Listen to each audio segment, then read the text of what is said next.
প্রাণের বন্ধুরে একবার আলিপুর দুয়ার ঘুরিয়া যান, সবুজ ডুয়ার্স দেখিয়া যান রে ও বন্ধু, আমার কথা শুনিয়া যান রে।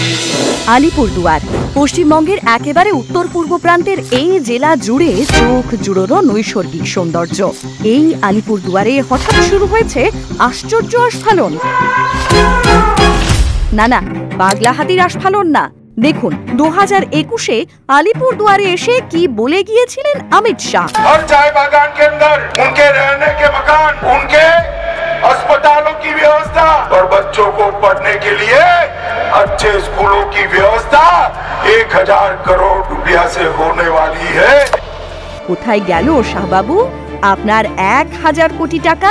আসলে এই 1000 কোটি টাকার প্রতিশ্রুতিটা পুরোটাই একটা জুমলা। 15 লাখ রুপে অ্যাকাউন্ট में क्यों नहीं आ रहे? देखिए ये जुमला যদিও আসামের চা বাগানের জন্য 1000 কোটি টাকা বরাদ্দ হয়েছিল, কিন্তু বাংলায় বঞ্চিত রয়ে গেল। প্রচার করতে এসে বলেছিল আসামের চা বাগান আর বাংলার চা বাগানের শ্রমিকদের জন্য 1000 কোটি টাকা দেবো।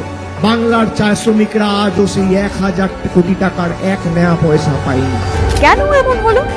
21-এর ভোটে হেরে গিয়ে বাংলার প্রতি এত বুক ভরা প্রতিহিংসা আপনাদের?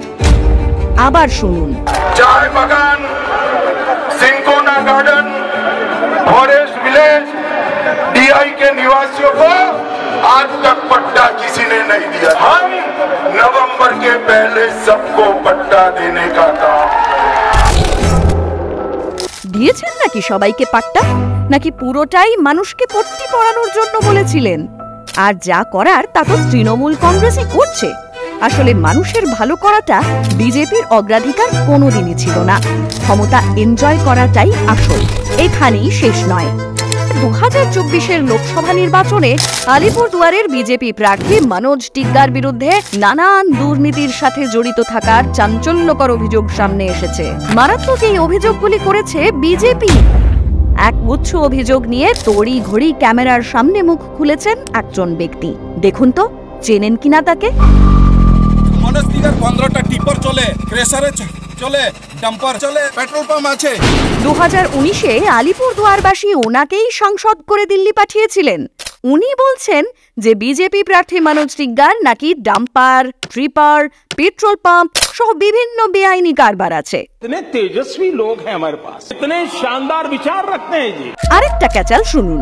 ठीक है, चुप रहिए ना। नहीं, विड्रॉ करेगा हमसे छल होगा। যাই হোক, মনোজ টিগ্গা উইথড্র করবেন কি করবেন না সেটা উনিই জানেন, কিন্তু মানুষের জন্য কাজ যে করবেন না সেটা একেবারে কনফার্ম। কারণ বিজেপির সর্বোচ্চ নেতারাই 10 বছর ধরে কোনো কাজ না করে বিভিন্ন ভাঁওতাবাজি দিয়ে আসছেন।